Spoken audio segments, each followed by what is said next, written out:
ஆரம்பிச்சிருவாரு. அப்பதான் தெரியும் போல இருக்கு. எந்திரிச்சு என் முகத்துல தங்க முழிக்கணும். அப்படி 7 மணிக்கு வந்துருச்சு தங்க குட்டி கண்ணு தெரியாத என்னத்தான் நன்னத்தான். எங்க மாமியார் சொல்லுவாங்க பன்னி குட்டிய தங்க குட்டிங்கிறாங்க. அந்த அம்மாவுக்கு கண்ணு நல்லா தெரியும் போல இருக்கு. ஆனா பட் அத பத்தி நான் கேர் பண்றது இல்ல. நீ கேரே பின்றதுல கூந்தலத்துக்கு முன்னாடி போடு பாப்போம்.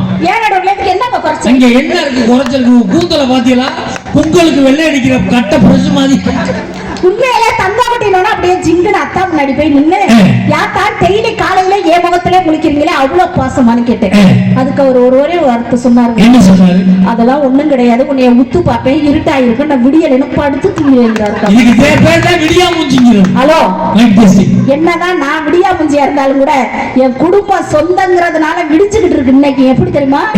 பழையில வச்சுக்கிட்டு உங்க வீட்டுல பொண்ணு இருக்கா, உங்க வீட்டுல பொண்ணு இருக்கா, உங்க வீட்டுல பொண்ணு இருக்கான்னு பொண்ணு கேட்டா பொண்ணு கொடுத்துருப்பாங்களா நடுவர் அவர்களே? கண்டிப்பா கொடுக்க மாட்டாங்க. அப்படி அங்காளி பங்காளி மாமன் மச்சான் அப்படி உற்றார் உறவினர் எல்லாம் ஒரு பஸ்ஸோ வேனோ எடுத்துக்கிட்டு போய் கூட்டிட்டு போய் பொண்ணு கேட்டாதானே நடுவர் அவர்களே பொண்ணே கொடுப்பாங்க. கண்டிப்பா. உண்மையிலே பாருங்க, வாழ்க்கைங்கிறது எப்படிங்க இருக்கணும்?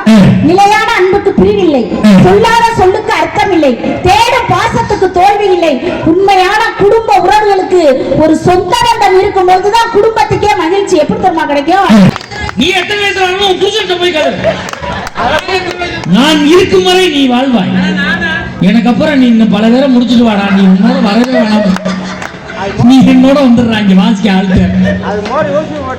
ஆனா உண்மையிலே நடுவர்களே சொத்து பத்து தான் முக்கியம்னு பேசினாங்கல்லங்க. உண்மையிலே பாத்தீங்கன்னா இப்ப ஜெய்சங்கர் வீட்ல எல்லாம் அவர் பையன் நைட் 2 மணிக்கு குழந்தை அழுகுதுன்னு வச்சுக்கோங்களேன், இவர்களுடைய சொத்து பத்திரத்தை பணத்தை காட்டி அந்த குழந்தை முன்னாடி இப்படி ஆட்டினா அந்த குழந்தை அழுகையை நிப்பாட்டுவாங்க. நிப்பாட்டாது. பெற்ற தாய் தன் குழந்தையை நெஞ்சோடு அணைக்கின்ற பொழுதுதான் அந்த குழந்தை அழுகையை நிறுத்தும். பணத்தால் குழந்தையை நம்ம கட்டுப்படுத்த முடியாது. உண்மையிலே பாருங்க, மஞ்சுநாதெல்லாம் நாளைக்கு வீட்டுக்கு போகும்போது அப்படி களைப்பா போகும்போது வீட்டுல இருந்த மனைவி வாங்கத்தான் என்னத்த அப்படி களைச்சு வர்றீங்க, காஃபி வேணுமா, டீ வேணுமா, ஜூஸ் வேணுமானா அப்படி அன்பா ஒரு சொந்தம் தான் கூப்பிடுங்க தவிர இவர்களுடைய பணங்காசுகள்கிட்ட பேச மாட்டேடுவர்களே. கண்டிப்பா பேசாது. உண்மையிலே பாருங்க, எங்க அத்தா மாதிரி பாசக்கார மனுஷனை நீங்க பார்க்க முடியாது. உண்மையிலே நடுவர்களே எனக்கு எங்க அத்தானுக்கு சண்டை வந்துருச்சுன்னு வச்சுக்கோங்களேன், என்னை சமாதானப்படுத்துறதுக்காண்டி அப்படி பீச்சு கூட்டிட்டு போவார். அப்படி பீச்சு கூட்டிட்டு போய் அப்படியே அவர் மடியில என்னை சாய வச்சு அப்படியே என் தலையை வருடி விட்டு இந்த நூடுல்ஸ் மண்டையவா 4 வரி கவிதை சொல்லுவார் பாருங்க. அந்த வானம் தெரியவில்லை, அந்த நிலவு தெரியவில்லை, அந்த கடல் அலைகள் கூட தெரியலடி செல்லம் அப்படின்னாரு. உடனே நான் கேட்டேன், அவளை அழகா இருக்கனா தான் அப்படிங்கிறேன், அவளை அகலமா எல்லாத்தையும் மறைச்சிட்டு படுத்துக்கிட்டே. நீ வந்ததுக்கு அப்புறம் எந்த பக்கமே எனக்கு தெரியலையே. என்னதான் இவங்க சொத்து பத்துன்னு பேசிட்டு போயிருந்தாலும் கூட பணத்தை வச்சு மெத்தையை வாங்கிடலாம் நடுவர்களே.